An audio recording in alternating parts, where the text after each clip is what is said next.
For over 100 years now, California voters have been able to propose changes to the state constitution and legislation via ballot initiatives. It's an expensive and complicated process, but any voter can file a proposal.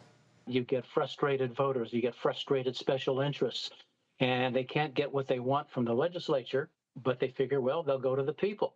That has been the political sway of ballot initiatives in California, a way to bypass the legislature and let voters decide. Political analysts say while the process is expensive, it's effective. If they can't get legislation, they figure, well, we can buy it perhaps through the ballot box. Take the dueling initiatives between Uber and Consumer Attorneys of California, which pit rideshare companies against trial lawyers, both groups carrying significant political weight, according to analysts. Uber's measure to cap attorneys' fees in auto accidents, as well as CAOC's counter-initiative to hold Uber more accountable in sexual assault cases, both just qualified for the November ballot. But the two have reached a compromise with each other and the legislature, agreeing to withdraw their respective measures if they can get a deal through the legislature.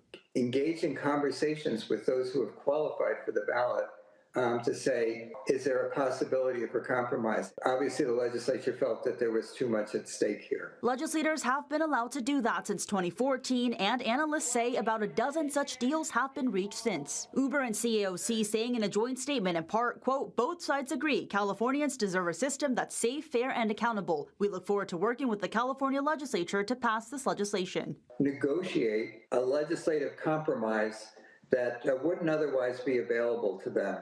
There's also the contentious Billionaires Tax Initiative, a one-time 5% tax on California's more than 200 billionaires to raise money to offset federal funding cuts for healthcare. Newsom has already strongly opposed the tax, which is also qualified for the ballot. The union behind it, SEIU-UHW, telling Newsom they're willing to compromise to a 2% tax. It seemed like the idea of compromise was always a possibility. It easily could be considered a bargaining chip, and by design. You put forward a very strong ballot measure that many people would think is onerous, for example, and then you're willing to either settle for some legislation that tones it down.